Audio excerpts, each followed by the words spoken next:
Good day, ladies and gentlemen, and welcome to the show on this February the 8th, 2023, a Wednesday. Thank you for tuning in. I'm glad to have you guys here. Now, the first thing I want to talk about is that balloon. The story's come out. It's broke here. I found it on Zero Hedge. Look, the Chinese have tested way back, like 5 years ago. They tested a balloon carrying 3 hypersonic missiles that cannot be stopped, these missiles, once they're in the air. Because they're hypersonic glide vehicles. It says China tested hypersonic glide vehicles dropped from a balloon in 2018, according to state Chinese broadcaster.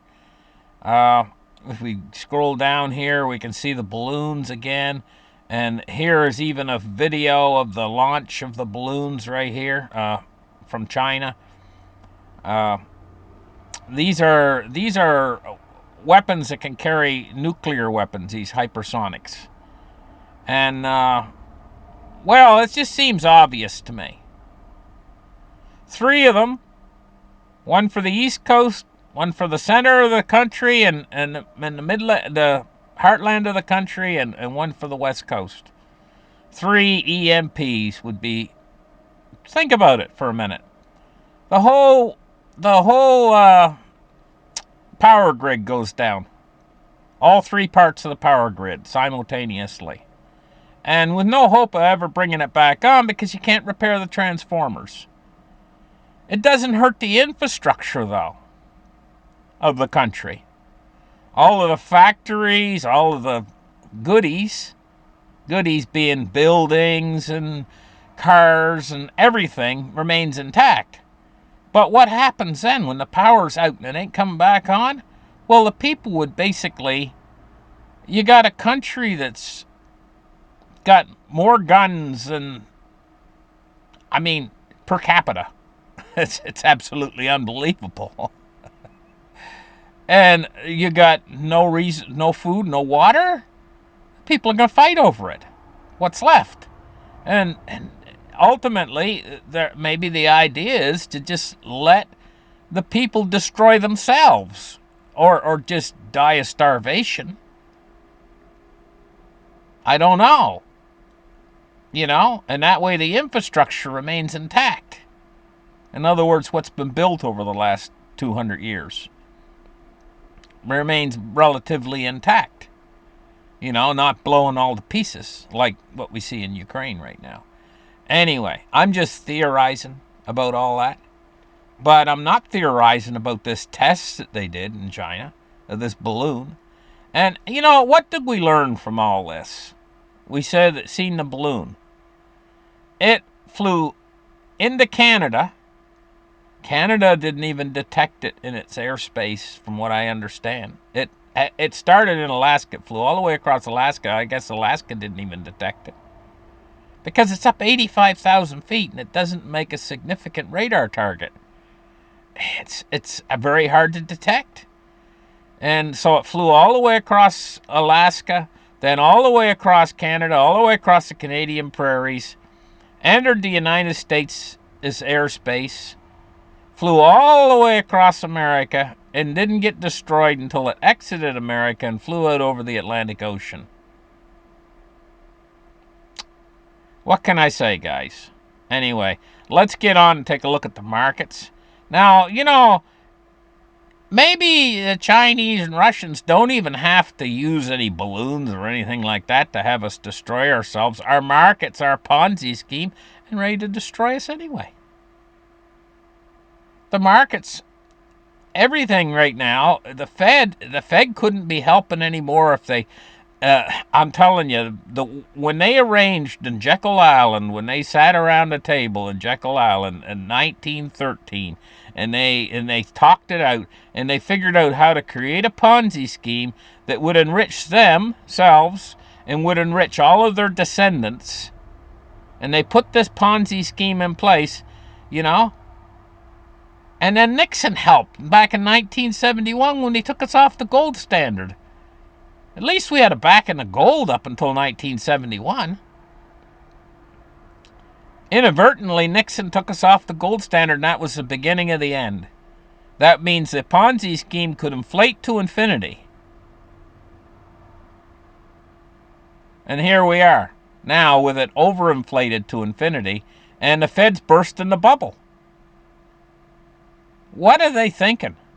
I mean, but you can't keep a Ponzi scheme going forever, but I could see them enabling this through printing to keep this going for a few more years, at least, until it finally would pop in the end. It would pop in the end in a hyperinflation.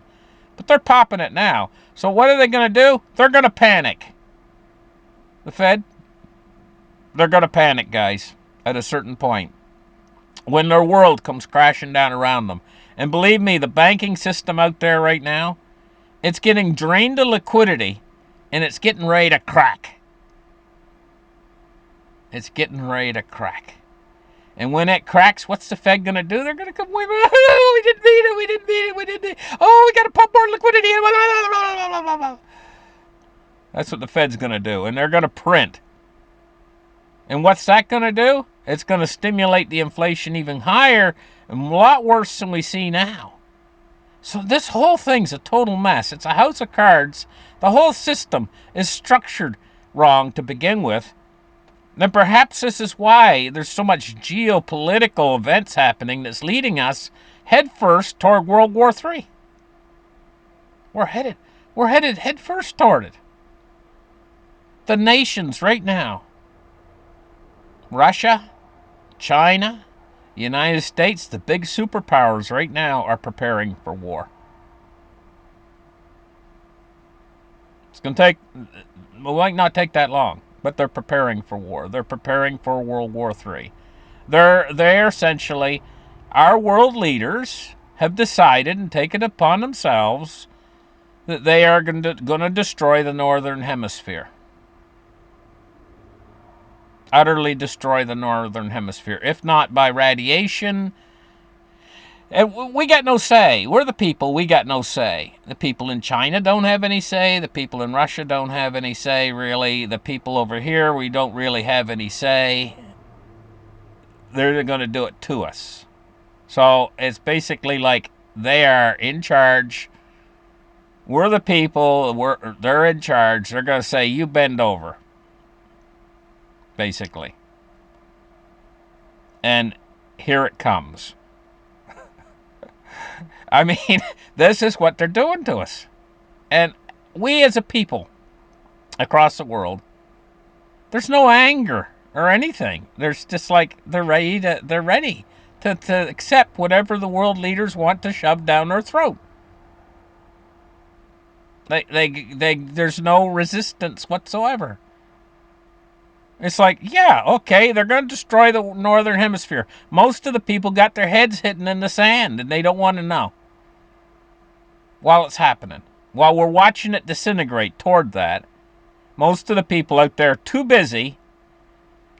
They got to get out there, and they got to work hard to get their car ready and get the whatever. We got to make car payments. We got to make house payments. We got to do this. We got to do that. And they're running back and forth to work and stuff, and they're not paying any attention to any of this. Meanwhile, it's creeping up on them. And it's right there in front of their face. They don't really want to see it. It scares them. And they don't know what to do about it. And I don't really know what the answer is. I'm telling you guys to prepare. You guys can see it coming. Prepare as best you can. But they got enough weapons out there to facilitate the destruction of the Northern Hemisphere. Ready. And they're locking and loading right now while we speak. That's why I did this show yesterday on you guys got to get ready. Get your mind in order.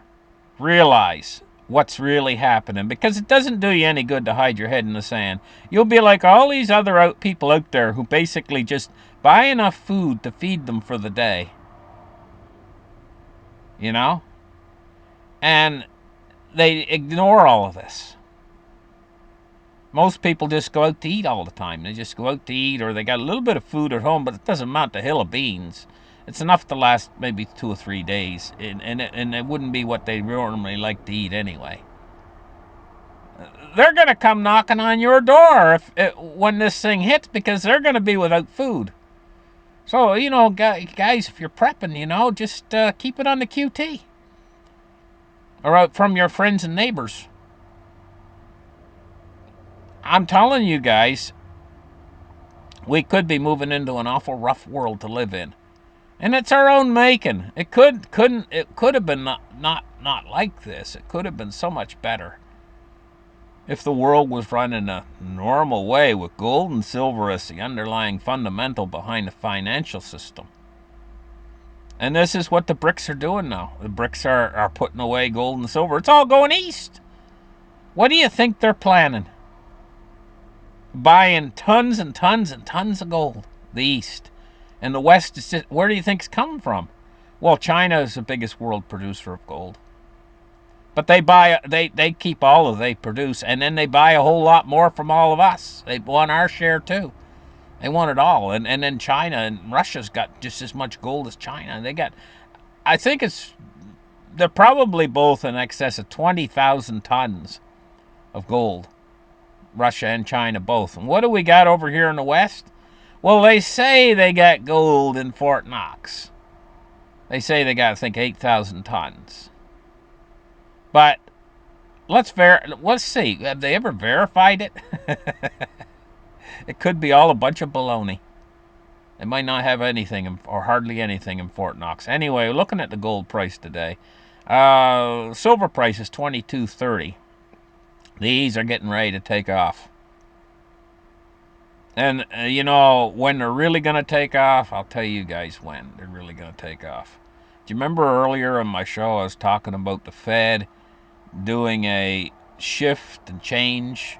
There's going to be a big change when the markets all start to collapse, how they're going to capitulate, and they're going to come back in with quantitative easing more than likely, and they'll probably lower interest rates. And they'll probably do stimulus, a fiscal stimulus, right? Which is extremely inflationary. This is when this is really going to take off. And I mean, we're talking skyrocket to the moon. I told you guys we're going to have $3 days in silver. We're $3 to the upside one day.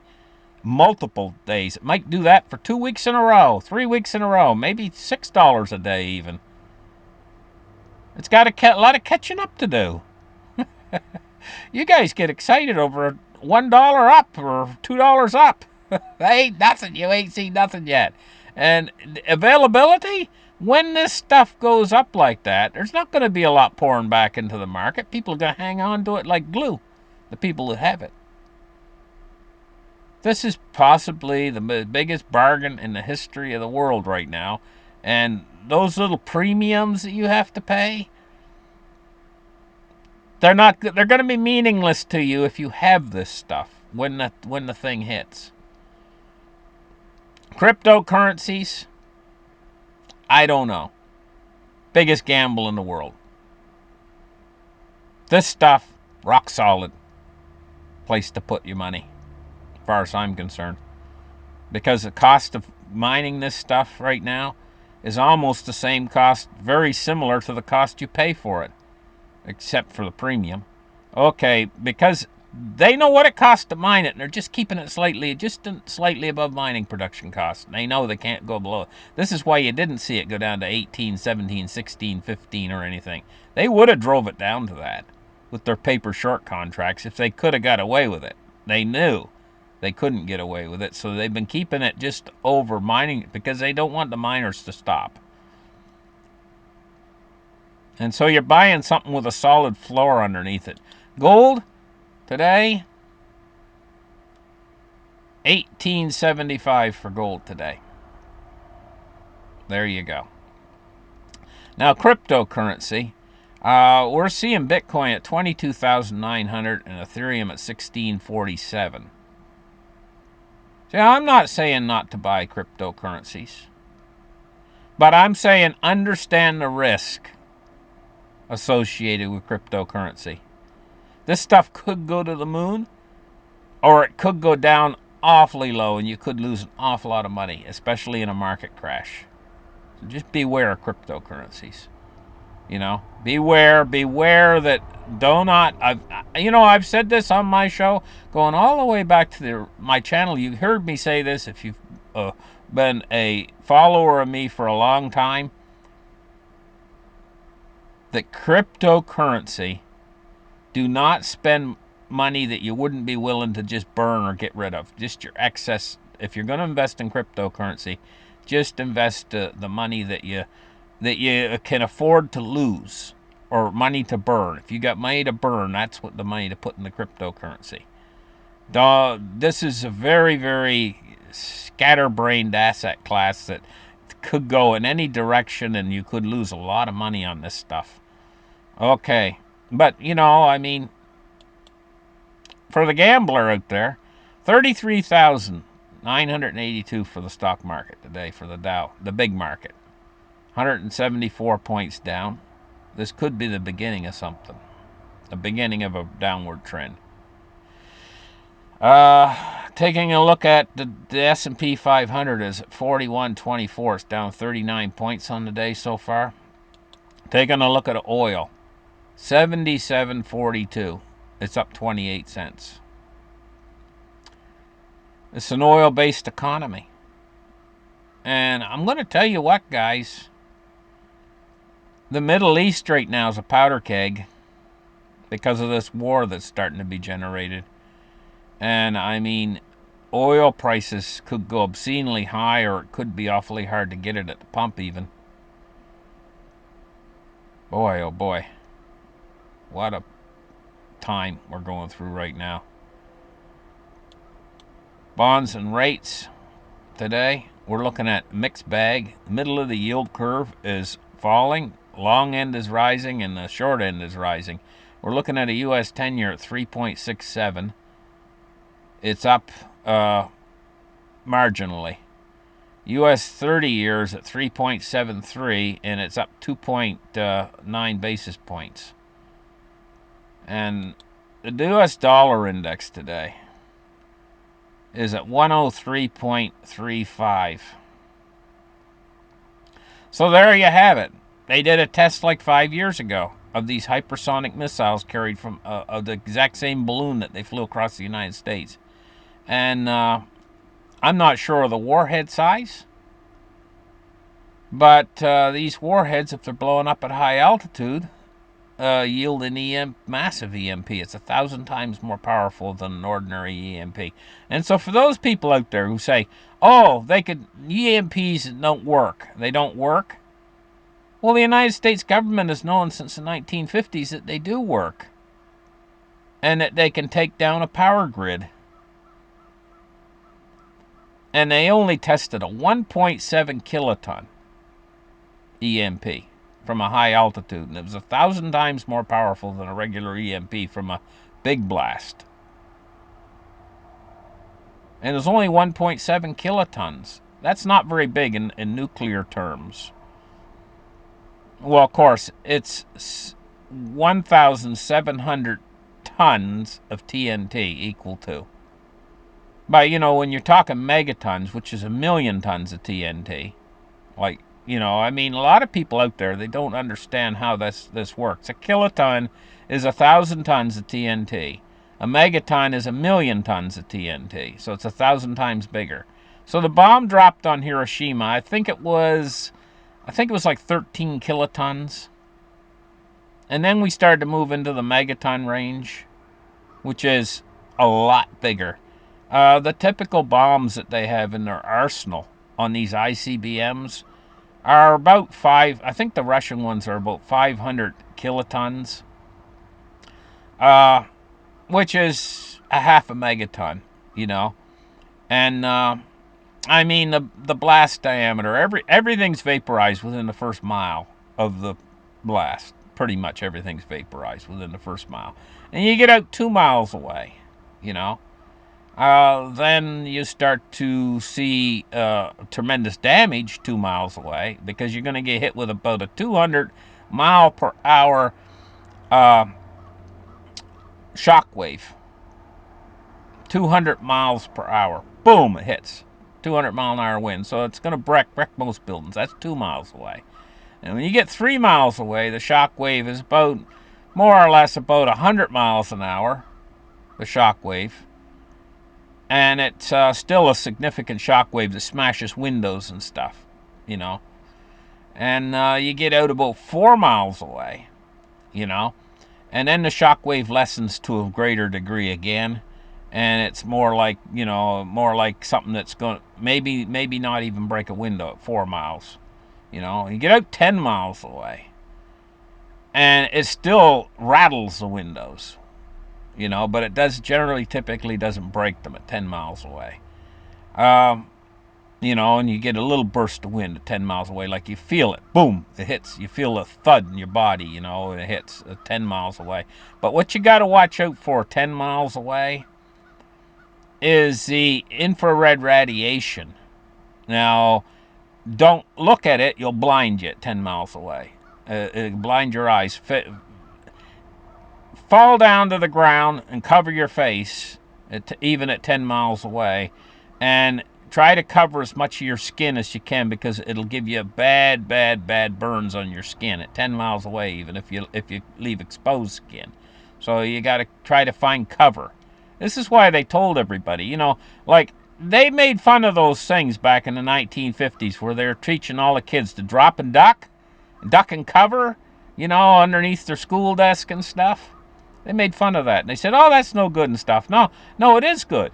If you're like 10 miles away, you know, duck and cover. If you're near ground zero, if you're only a mile away, you might as well just kiss yourself goodbye. I mean, duck and cover, I mean, that is to laugh, you know, duck and cover if you're only a mile away.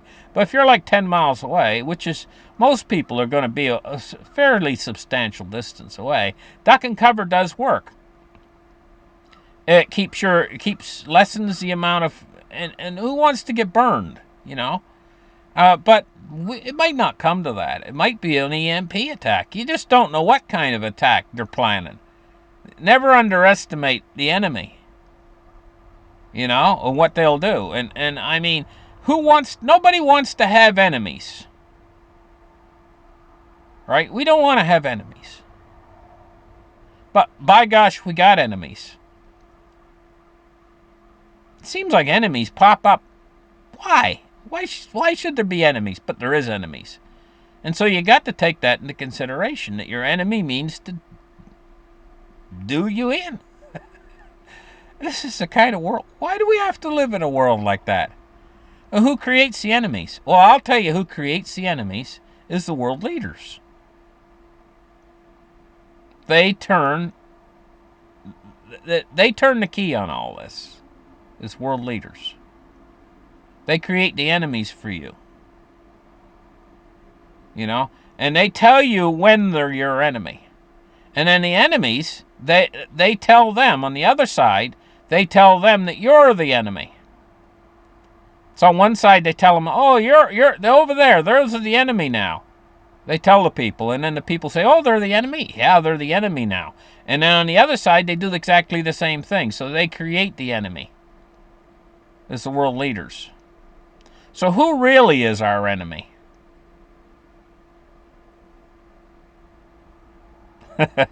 Anyway, thank you guys for listening to me ramble on. I really appreciate my audience out there. And, you know, I mean, through these hard times, I'm going to try to be with you as long as the power's on, as long as the internet's on. And we're in all this together because we're the people. We're the ones who have no say. Thank you for turning into my channel, and we'll catch you guys in the next show. Bye-bye.